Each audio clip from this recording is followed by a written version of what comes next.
Olá, seja muito bem-vindo a mais um quadro Na Ponta do Lápis, aqui na tela da TV Câmara Campinas. A gente sempre traz assuntos aqui relacionados às finanças, à economia e como guardar bem o seu dinheiro, né? Hoje nós vamos tratar a respeito das criptomoedas.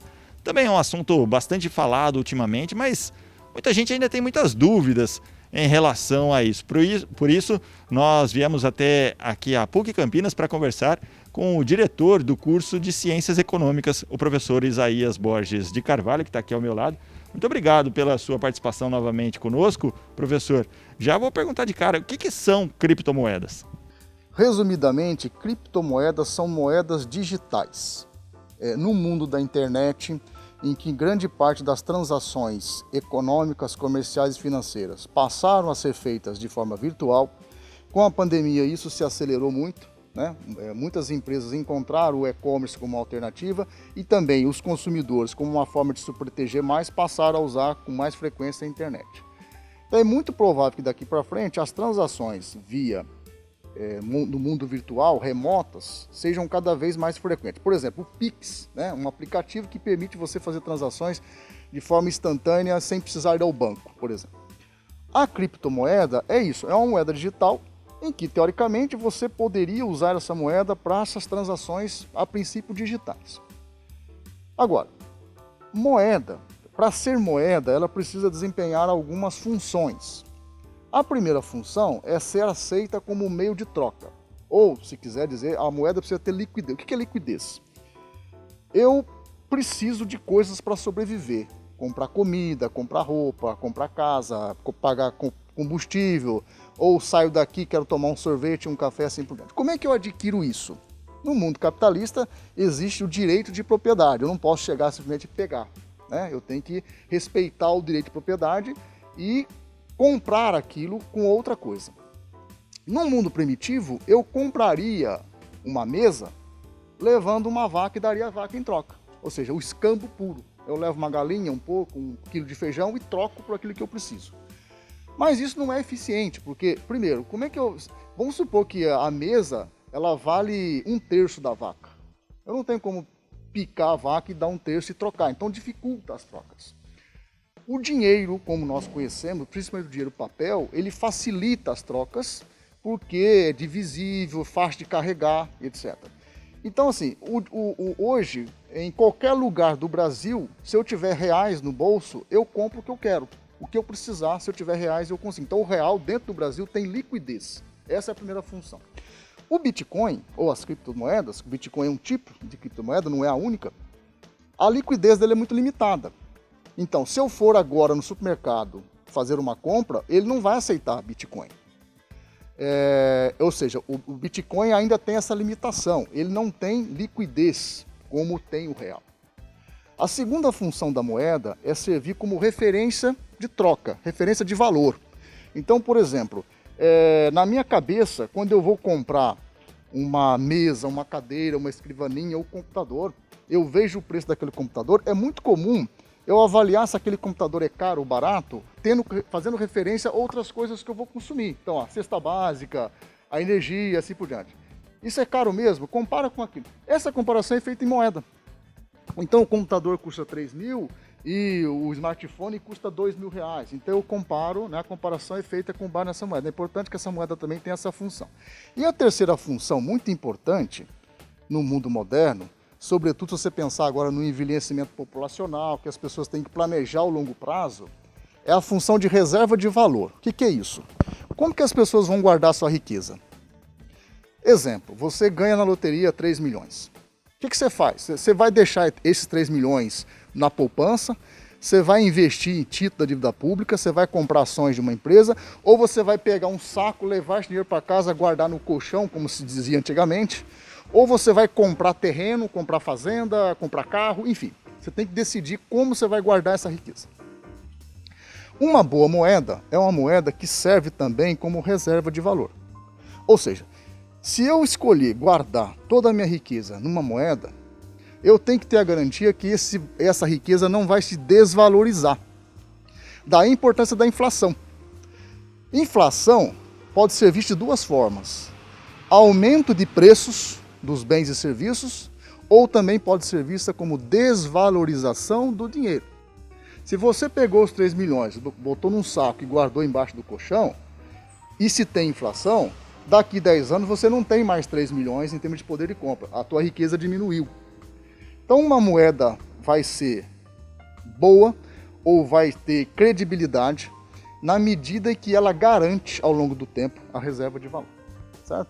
Considerando que em todos os países tem inflação e considerando que o ideal é você multiplicar o seu dinheiro, então poucas pessoas fazem hoje em dia botar dinheiro no colchão. Você pode fazer aplicações e na verdade você pode aumentar o teu poder de compra e não manter.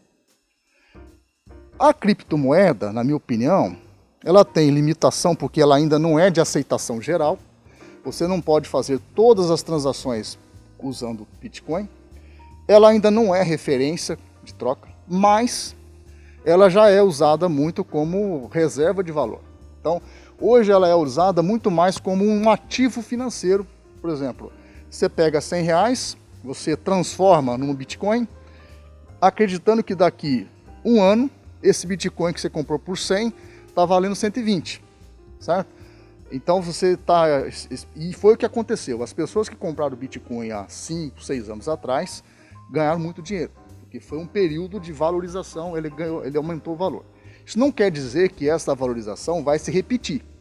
Por quê?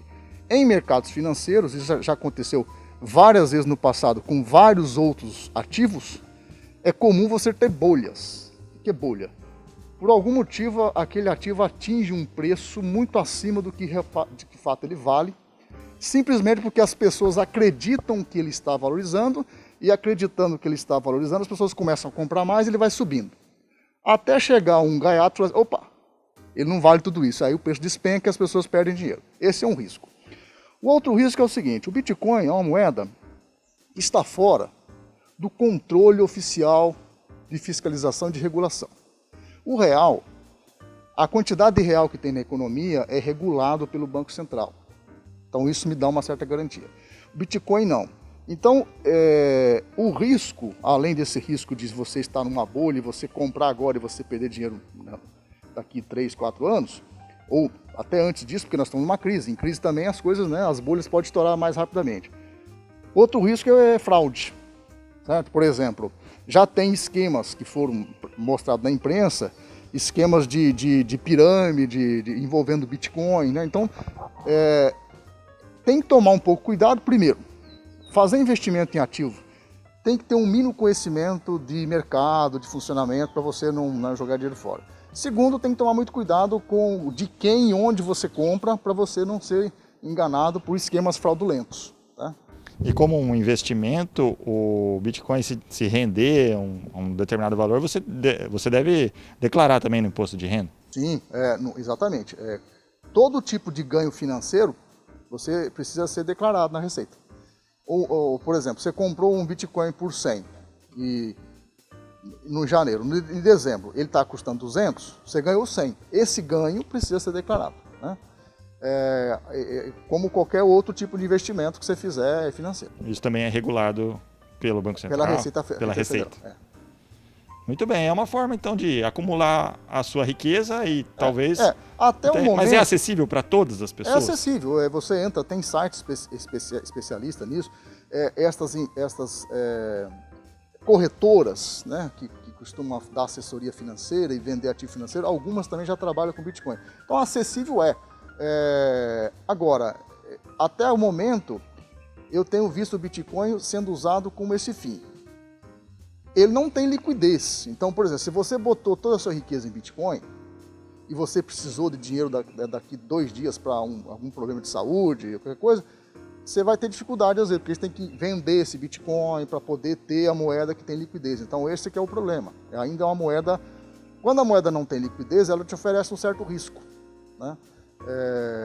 Agora, se você está pensando no longo prazo e você não... Né, é um dinheiro à parte que você não precisa, não tem certeza que não vai precisar dele numa emergência, é uma opção. Pode ser uma boa opção. Isso. E dificilmente você vai conseguir comprar um cafezinho na esquina com um Bitcoin. Não vai aceitar, porque é muito provável que um vendedor de café da esquina nem sabe o que é Bitcoin. Né? Ele vai achar que você é um ET, porque, né, que é isso? De outro planeta essa moeda?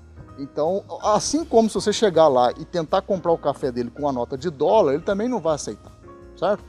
Ou se você estiver nos Estados Unidos e tentar pagar um café com real, também é muito provável que você vai ser preso. Então, a liquidez também da moeda, ela é delimitada pela lei. Então, dentro do Brasil, a moeda plenamente conversível é o real. Nos Estados Unidos, é o dólar, né? Na Argentina, é a moeda da Argentina. Então, essa é uma coisa interessante. O Bitcoin, ele não está restrito a esta regulação nacional, que normalmente são os bancos centrais que tem esse papel de ser o gestor da moeda oficial, né? Porque digital, no comércio digital, você pode ser brasileiro, pode ser chinês, pode ser americano, e você tem empresas que aceitam a moeda para você comprar uma coisa, mas ainda é muito restrito, né? Não são todas as empresas que aceitam como uma forma de pagamento. E o importante, acho que fica para todo mundo, é saber que ao fazer um investimento desse tipo, o ideal é ter o acompanhamento de algum especialista, estudar bastante a respeito para não perder a sua riqueza, né? Economia é igual medicina. Você não deve, né, tomar remédio sem prescrição médica, certo? Também é muito arriscado você pegar o dinheiro suado que você juntou. Eu vejo muitas histórias na imprensa de pessoas que vendeu casa, vendeu carro e fez uma determinada aplicação, investimento, e depois era fraude e perdeu dinheiro e assim por diante. Então, é muito bom você ter o acompanhamento, o aconselhamento do especialista antes de fazer um investimento, principalmente se for envolver uma quantia muito grande. Tá certo. Muito obrigado, professor Isaías, por todas as informações e por participar conosco aqui mais uma vez do Na Ponta do Lápis. Eu que agradeço a oportunidade. É isso, nós conversamos com o professor Isaías de Carvalho Borges, diretor do curso de Ciências Econômicas aqui da PUC Campinas, que nos esclareceu muitas dúvidas aí em relação às criptomoedas. Na próxima semana nós voltaremos com mais um quadro Na Ponta do Lápis para você. Um grande abraço, até lá!